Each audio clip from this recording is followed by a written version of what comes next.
આ મહત્વના સમાચારો પર નજર કરીએ તો સિક્કિમમાં ફસાયેલા વડોદરાના સભ્યોનું રેસ્ક્યુ કરાયું છે। વડોદરાના રાણા પરિવારના 9 સભ્યોનું રેસ્ક્યુ કરવામાં આવ્યું છે। વાદળ ફાટતા ભૂસ્ખલનમાં ફસાયો હતો પરિવાર। 9 સભ્યોનો પરિવાર ફસાયો હતો। 5 દિવસ સંપર્ક પણ થઈ શક્યો ન હતો। સિક્કિમ તંત્રએ હવામાન ન સુધરતા હેલિકોપ્ટરના બદલે જમીન માર્ગે રેસ્ક્યુ કર્યું છે। રેસ્ક્યુ કરાયેલા પ્રવાસીઓ ગંગટોક જવા રવાના થયા છે। પ્રવાસીઓ ગંગટોકથી બાગડોગરા જશે અને ત્યારબાદ વડોદરા પરત આવશે। તમામ સભ્યોનું રેસ્ક્યુ કરવામાં આવ્યું છે।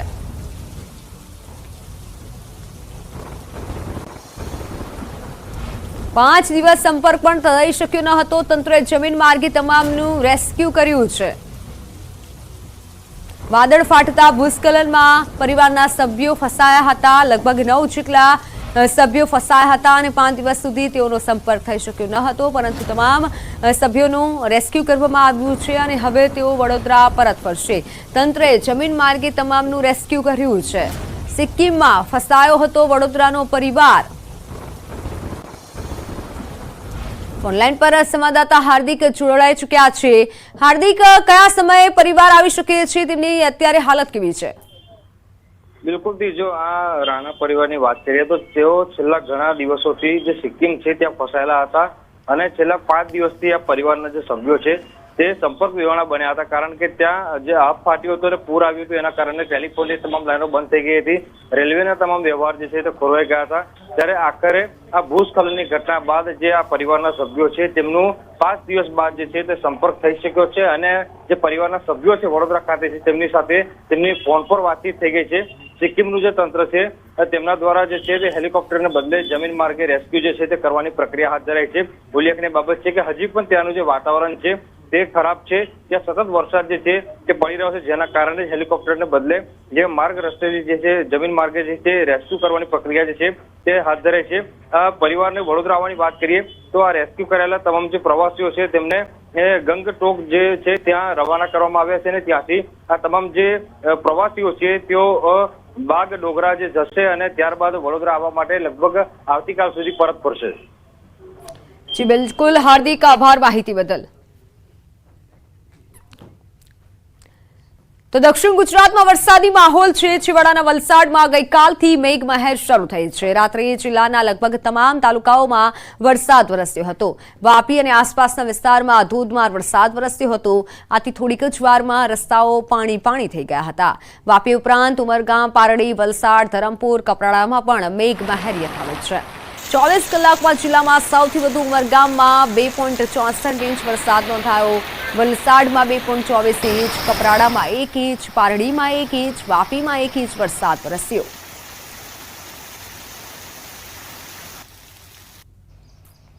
વલસાડ જિલ્લામાં વરસાદની હેલી યથાવત છે। સવારથી જિલ્લાના તમામ તાલુકાઓમાં વરસાદ નોંધાયો। વલસાડમાં ભારે વરસાદથી રસ્તા પાણી થયા। મોગરાવાડી અને છીપાડ ગરનાળામાં પાણી ભરાયું। વાહન ચાલકો અને રાહદારીઓ મુશ્કેલીમાં મુકાયા। આજે પણ જિલ્લામાં ભારે વરસાદની હવામાન વિભાગની આગાહી છે।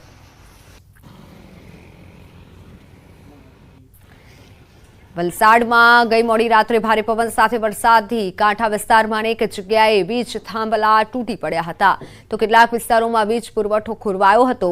શહેર અને કાંઠા વિસ્તારમાં મોડી રાત્રે ભારે પવન અને ગાજવીજ સાથે વરસાદ વરસ્યો હતો। આ તોફાની માહોલમાં કાંઠા વિસ્તારમાં કોસ્તંબા, દીવાદાંડી અને વિષ્ણુ મંદિર આસપાસના વિસ્તારમાં વીજ થાંભલા તૂટી પડ્યા હતા અને જે બાદ વલસાડ ગ્રામ્ય વિસ્તારથી જીબીની ટીમો દોડતી થઈ હતી। ભારે જહેમત બાદ વીજ પુરવઠો યથાવત કરવામાં આવ્યો હતો। ઓનલાઈન પર સંવાદદાતા ભરત જોડાઈ ચૂક્યા છે। ભરત, વલસાડ અને આસપાસના વિસ્તારોમાં કેવો વરસાદ છે?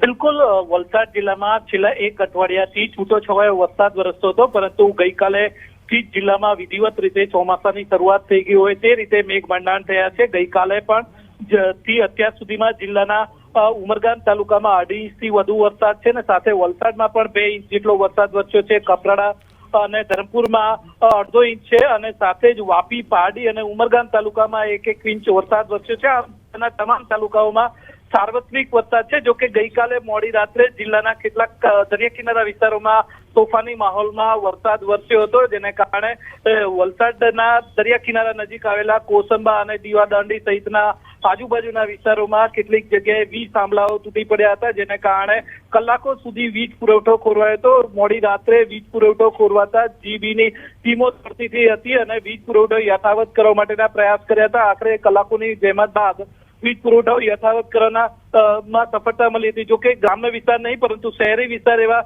વલસાડમાં પણ ભારે વરસાદને કારણે પ્રથમ વરસાદની અંદર જ વલસાડના રેલવે ગરનાળાઓમાં પાણી ભરાઈ ગયા હતા। ચીપવાડ અને મોગરાવાડી રેલવે ગરનાળામાં પાણી ભરાઈ જતા બંને તરફનો વાહન વ્યવહાર કલાકો સુધી ઠપ રહ્યો હતો, જેને પરિણામે વાહન ચાલકો અને રાહદારીઓ મુશ્કેલીમાં મુકાયા હતા। સવારે પણ ગરનાળાની અંદર પાણી ભરાયેલું હોવાથી નોકરી ધંધે જતા લોકો અને સ્કૂલ જતા બાળકોએ અટવાયા હતા। બિલકુલ ભરત, આભાર સમગ્ર માહિતી બદલ। તો બપોરે 1 વાગ્યા સુધી 12 જિલ્લાઓમાં વરસાદની આગાહી છે। હવામાન વિભાગની બપોરે 1 વાગ્યા સુધીની આગાહી। સૌરાષ્ટ્ર દક્ષિણ ગુજરાતના કાંઠાના જિલ્લાઓમાં વરસાદ થઈ શકે છે। બપોરે 1 વાગ્યા સુધીમાં પોરબંદર, જુનાગઢ, અમરેલી, ગીર સોમનાથ, ભાવનગર, ભરૂચ, નર્મદા, સુરત, ડાંગ, તાપી, નવસારી, વલસાડ ઉપરાંત દમણ અને દાદરાનગર હવેલીમાં વરસાદ થઈ શકે છે। બપોરે 1 વાગ્યા સુધી 12 જિલ્લામાં વરસાદની આગાહી આપવામાં આવી છે। સૌરાષ્ટ્ર દક્ષિણ ગુજરાતના કાંઠાના ભાગોમાં વરસાદની વકી છે। 12 જિલ્લામાં બપોરે 1 વાગ્યા સુધી વરસાદ થઈ શકે છે।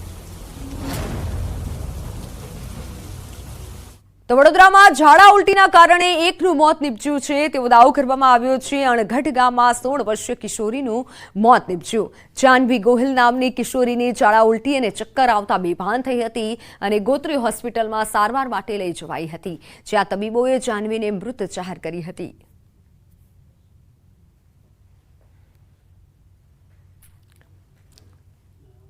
જામનગરના રણજીત સાગર નજીક આવેલી સરકારી ખરાબાની અંદાજિત 12 થી 15,000 ચોરસ ફૂટ જગ્યામાં ગેરકાયદેસર ધાર્મિક બાંધકામને દૂર કરાયા। પોલીસ બંદોબસ્ત સાથે તંત્રે ડિમોલિશનની કાર્યવાહી કરી।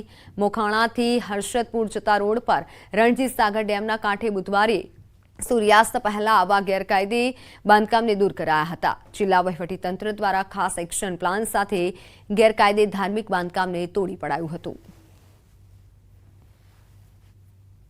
જામનગરમાં ફરી એકવાર બુલડોઝર ચાલ્યું છે અને અવૈધ જે ધાર્મિક બાંધકામ હતું તે તોડી પાડવામાં આવ્યું છે। જામનગર જિલ્લાની જીવાદોરી સમાન ગણાતા રણજીત સાગર ડેમની બાજુમાં જ જે પ્રકારે આ જે બાંધકામ છે તે કરવામાં આવ્યું હતું, જે અવૈધ ધાર્મિક બાંધકામ હતું તેને જામનગર જિલ્લા કલેક્ટર કચેરી દ્વારા ખાસ પોલીસ બંદોબસ્ત સાથે અહીં તોડી પાડવામાં આવ્યું છે। જે પ્રકારના આ જે દ્રશ્યો જોઈ રહ્યા છો, અહીંથી 12 થી 15,000 સ્ક્વેર ફૂટમાં જે ડેમની બાજુમાં જ આવેલું છે ત્યાં બાંધકામ કરવામાં આવ્યું હતું। હાલ જામનગર જિલ્લા પોલીસ વડા પ્રેમસુખ ડેલુ, ડીવાયએસપી જયવીરસિંહ ઝાલા દ્વારા અહીં ચુસ્ત પોલીસ બંદોબસ્ત સાથે ખાનગી રાહે બુલડોઝર ફેરવી દેવામાં આવ્યું છે અને અવૈધ જે ધાર્મિક બાંધકામ હતું તેને દૂર કરી દેવામાં આવ્યું છે। ઘણા લાંબા સમયથી આ બાંધકામને લઈને અનેક રજૂઆતો થઈ હતી, ત્યારે અવૈધ બાંધકામ ઉપર ફરી એકવાર બુલડોઝર ચાલ્યું છે અને જામનગરના રણજીત સાગર પાસેની પંજુપીર નામની જે દરગાહ હતી, જે અવૈધ બાંધકામ હતું તે તોડી પાડવામાં આવ્યું છે। કેમેરામેન મનસુખ રામોલિયાની સાથે કિંજલ કારસરિયા, ન્યૂઝ 18 ગુજરાતી, જામનગર। શંકામાં સાધુને માર મારવામાં આવ્યો। ચીખલીના ઢોલુંબુર ગામમાં ભિક્ષાવૃત્તિ કરવા આવેલા સાધુ વેશધારી અને લોકોને માર મરાયો છે। ગ્રામજનોએ બાળક ચોરીની શંકા રાખી સાધુઓને માર માર્યો હતો। ગ્રામજનોના ટોળાએ 3 સાધુને માર માર્યો હતો। લાકડાના ફટકા સહિત ગળદા પાટુનો માર મારતો વિડીયો પણ વાયરલ થઈ રહ્યો છે। બનાવની જાણ થતાં ખેરગામ પોલીસ ઘટના સ્થળે પહોંચી હતી। જોકે ગ્રામજનોએ કોઈ ફરિયાદ ન આપતા પોલીસે 3 ભગવાધારીઓ સામે અટકાયતી પગલાં લઈ છોડી મૂક્યા હતા।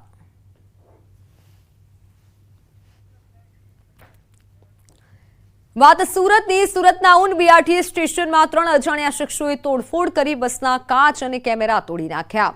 સોમવારે રાત્રે બીઆરટીએસ સ્ટેશનમાં ઘૂસી અજાણ્યા શખ્સોએ તોડફોડ કરી ત્યાંથી ફરાર થઈ ગયા હતા। બસ ઓપરેટ કરતી એજન્સીએ ભેસ્તાન પોલીસ મથકમાં તોડફોડ કરનાર અજાણ્યા શખ્સો સામે ફરિયાદ નોંધાવી છે। પોલીસે ફરિયાદના આધારે તપાસ શરૂ કરી છે। સમગ્ર ઘટનાના સીસીટીવી પણ સામે આવ્યા છે।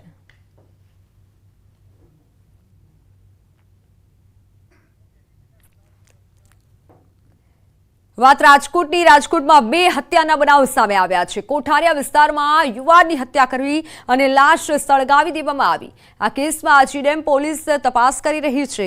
મૃતક યુવાનની ઓળખ મેળવવા તજવીજ શરૂ કરાઈ છે. અને બીજી તરફ ગાંધીગ્રામ પોલીસ સ્ટેશન વિસ્તારમાં 21 વર્ષીય અર્જુન વ્યાસ નામના યુવાનની છરીના ઘા ઝીકી તેના જ મિત્ર દ્વારા હત્યા કરવામાં આવી હોવાની ઘટના બની છે. કૃણાલ નામના મિત્ર દ્વારા નશો કરાવી કોઈ કારણોસર છરીના ઘા ઝીકી હત્યા કરવામાં આવી હોવાનું સામે આવ્યું છે. તો પોલીસ દ્વારા આરોપીની શોધખોળ હાથ ધરવામાં આવી છે. મૃતક અર્જુન વ્યાસ પોતાના પિતાની પાનની કેબિનમાં મદદ કરતો હોવાનું સામે આવ્યું છે. અર્જુન વ્યાસ 2 ભાઈ અને 1 બહેનમાં સૌથી નાનો હોવાનું પણ સામે આવ્યું છે. ભાઈને છરીનો એક ઘા લાગી ગયો હતો. મિત્ર હતા, અંદરો અંદર કંઈક માથાકૂટ થઈ હશે. શું માથાકૂટ થઈ એ કાંઈ ખબર નથી. આને થોડોક નશો કરાવી ઘરેથી બોલાવી આવી રીતના છરીનો ઘા મારી દીધો. અમે જ્યારે હોસ્પિટલે લઈ આવ્યા. કુણાલ નામનો છોકરો છે, આખું નામ તો ખબર નથી અમને. મને સવારે 6 વાગે ખબર પડી કે તારા ફ્રેન્ડનું કંઈ મર્ડર થઈ ગયું છે, રાતે 12:30 વાગે. બરોબર, એ અંદરો અંદરી બધા મિત્ર જ છે. એ ઘરે જઈને સૂઈ ગયો હતો. એને પાછો ફોન કરીને બોલાવવામાં આવ્યો છે. બોલાવીને એને વાંયથી પાછો એને દગાથી મારેલો છે. પંચમહાલના પાવાગઢ ખાતે જૈન ધર્મના ભગવાન તીર્થકરની પ્રતિમાઓનો પુનઃસ્થાપિત કર્યા બાદ જૈન સમાજના મહારાજ સાહેબ અને મોટી સંખ્યામાં દર્શનાર્થીઓએ પૂજા કરી હતી.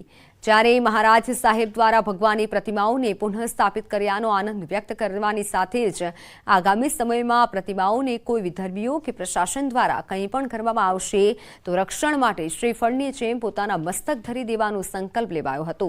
હાલોલથી મહારાજ સાહેબની નિશ્રામાં મોટી સંખ્યામાં જૈન સમાજના અગ્રણીઓ સહિત દર્શન માટે લોકો પહોંચ્યા હતા.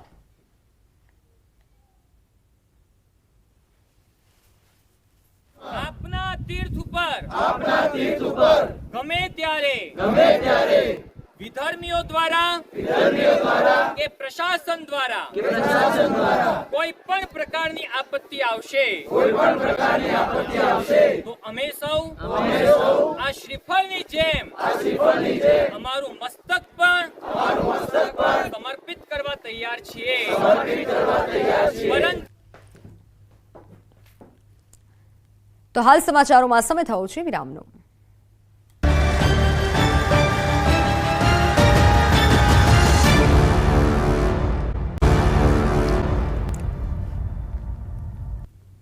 Welcome back. અમદાવાદના ગોમતીપુરમાં જાહેરમાં ખૂની ખેલ ખેલાયો. 2ની જાહેરમાં હત્યા કરવામાં આવી અને 3જો વ્યક્તિ સારવાર હેઠળ છે. ગોમતીપુરના હાથીખાઈ ગાર્ડન પાસે અંગત અદાવતમાં હત્યા થઈ. તલવારના ઘા મારી અને હત્યા કરવામાં આવી. મોહમ્મદ આમિર ઉર્ફે ભાંજો અને સબરેજ પઠાણ નામના યુવકની હત્યા કરવામાં આવી. મૃતકો ડ્રગ્સ અને દારૂ પી અને પૈસા વસૂલતા હોવાનો આરોપ છે.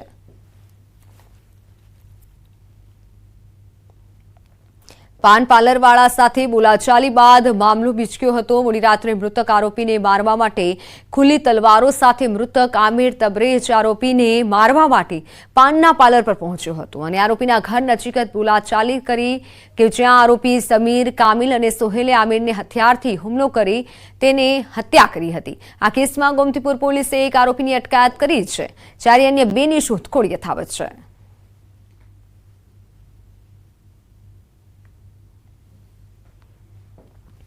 ગોમતીપુરમાં જાહેરમાં ખૂની ખેલ ખેલાયો છે અને જેના સીસીટીવી ફૂટેજ પણ સામે આવ્યા છે, જેમાં હત્યા કઈ રીતે કરવામાં આવી જે જોઈ શકાય છે. અજાણ્યા ઇસમો દ્વારા લાકડીના ફટકા મારવામાં આવે છે અને હત્યા નિપજાવવામાં આવે છે. મોહમ્મદ આમિર ઉર્ફે ભાંજો અને સબરેજ પઠાણની હત્યા કરી દેવામાં આવી છે.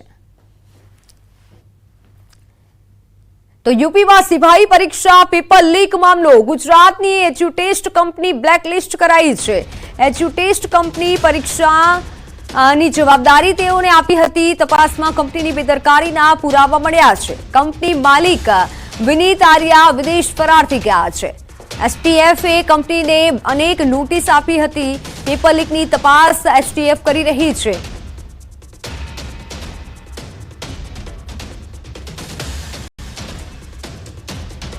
એસટીએફ પેપર લીકની તપાસ કરી રહી છે. એસટીએફ દ્વારા નોટિસ આપવામાં આવી હતી કંપનીને, પરંતુ હાલ તો કંપનીના માલિક વિદેશમાં ફરાર થઈ ગયા છે અને આ કંપનીને બ્લેકલિસ્ટ જાહેર કરવામાં આવી છે. મહત્વનું છે, એજ્યુટેસ્ટ કંપની પરીક્ષાની તેઓને જવાબદારી આપવામાં આવી હતી, પરંતુ તપાસમાં કંપનીની બેદરકારીના પુરાવા મળ્યા છે. સિપાહી પરીક્ષા પેપર લીક મામલો. ગુજરાતની એજ્યુટેસ્ટ કંપની બ્લેકલિસ્ટ કરાઈ છે. એજ્યુટેસ્ટ કંપની પરીક્ષાની તેઓને જવાબદારી આ કંપનીને આપવામાં આવી હતી, પરંતુ ઘણા એવા પુરાવા મળ્યા છે. તપાસમાં કંપનીની બેદરકારીના પુરાવા મળી આવ્યા છે. કંપની માલિક વિનીત આર્યા હાલ વિદેશમાં ફરાર થઈ ગયા છે. એસટીએફે કંપનીને અનેક નોટિસો પણ આપી હતી અને છતાં પણ કાર્યવાહી ન કરવામાં આવી અને હવે બ્લેકલિસ્ટ જાહેર કરવામાં આવી છે આ કંપનીને અને કંપનીના માલિક વિદેશમાં ફરાર થઈ ગયા છે. એસટીએફ અત્યારે પેપર લીકની તપાસ કરી રહી છે અને આ જે તપાસ કરવામાં આવી છે તેમાં અનેક ખુલાસા પણ થયા છે. સાથે જ મહત્વની વાત એ છે કે તેના જે માલિક છે તે વિદેશમાં ફરાર થઈ ગયા છે. યુપીમાં સિપાહી પરીક્ષા પેપર લીકનો મામલો, જેમાં આ જે કંપની છે તે સાથે સંકળાયેલી હતી, પરંતુ હાલ તો આ કંપનીને બ્લેકલિસ્ટ કરી દેવામાં આવ્યું છે. એજ્યુટેસ્ટ નામની આ કંપની કે જેઓની જવાબદારી હતી પરીક્ષામાં, પરંતુ તે જવાબદારી નિભાવી ન શકતા બેદરકારી ઘણી સામે આવી છે.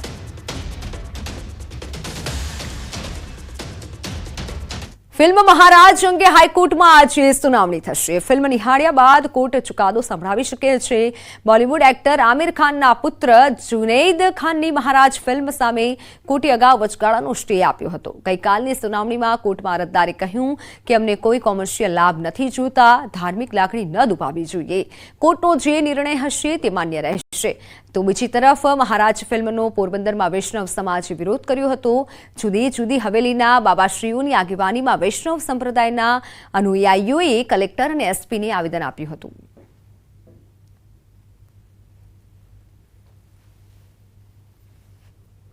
આજે પણ સુનાવણી થઈ અને આવતીકાલ ઉપર એ પોસ્ટપોન રહી છે, પણ અમારી જે રિક્વેસ્ટ હતી અને સામેથી પણ બંને વકીલો તરફથી એવું કહેવામાં આવ્યું, યશરાજ ફિલ્મ્સ અને નેટફ્લિક્સ, ભાઈ અમારે પણ કોઈ વાંધો નથી, આ પિક્ચર અમે નામદાર હાઈકોર્ટને બતાવીએ અને એમાં જો કોઈ વાંધાજનક ના હોય તો અમે એ પિક્ચર રિલીઝ કરીએ અને અમે એમાં સંમતિ પણ આપી છે.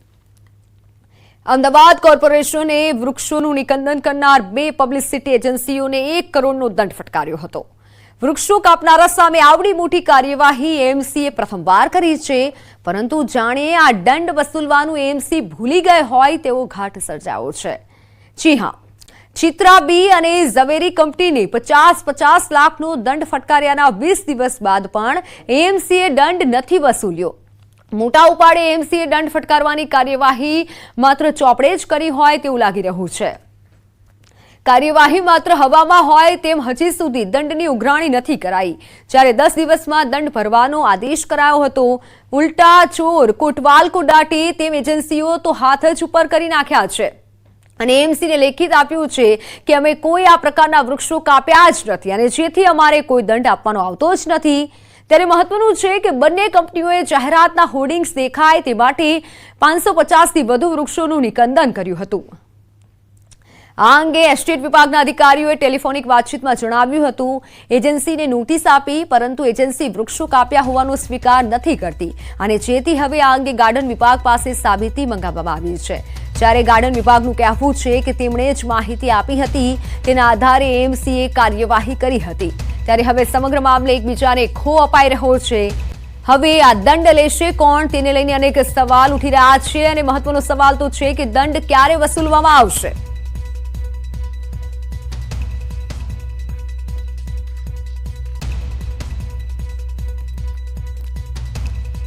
રાજકોટ ટીઆરપી ગેમ ઝોન મામલે દરરોજ નવા ખુલાસા થઈ રહ્યા છે. ત્યારે હવે પૂર્વ ટાઉન પ્લાનિંગ ઓફિસર મનસુખ સાગઠિયાને લઈને નવો ખુલાસો થયો છે. પોલીસને એમડી સાગઠિયા પાસેથી અપ્રમાણસર મિલકતો મળી આવી છે. સાગઠિયા પાસે જેની આવક કરતા 410% વધુ સંપત્તિ મળી આવતા ચકચાર મચ્યો છે. સાગઠિયા પાસેથી 10.50 કરોડની મિલકત મળી આવી છે અને જેને લઈને એસીબીએ પૂર્વ ટીપીઓ એમડી સાગઠિયા વિરુદ્ધ ગુનો દાખલ કર્યો છે.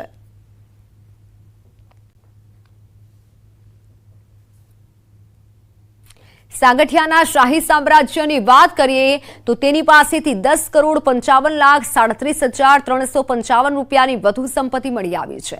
તેમજ ખેતીની જમીન, farm house, under construction, hotel, tenement, 2 petrol pump હોવાનું સામે આવ્યું છે. અમદાવાદમાં અદાણી શાંતિગ્રામ ટાઉનશીપમાં મિલકત છે. હોન્ડા સિટી સહિતના કુલ 6 વાહનો છે. ગોડાઉન છે. ગ્રીન પાર્કમાં પ્લોટ સહિતની સત્તાવાર અને જંગમ મિલકતો તપાસ દરમિયાન મળી આવી છે. એટલું જ નહીં, સાગઠિયાએ અત્યાર સુધી Dubai, Europe, south Africa, Australia, UK, Malaysia, Maldives અને શ્રીલંકા સહિતના દેશોમાં પ્રવાસો પણ કર્યા છે. કાયદેસરની આવક 2,57,17,360 રૂપિયાની મળી આવેલી. તેના પ્રમાણમાં તેઓએ પોતાના અને પોતાના કુટુંબીજનોના નામે 13,23,33,323 રૂપિયાની મિલકતો વસાવેલાની બાબત સામે આવેલી છે. તો સમાચારોમાં હાલ બસ આટલું જ. આપ જોતા રહો ન્યૂઝ 18 ગુજરાતી. નમસ્કાર.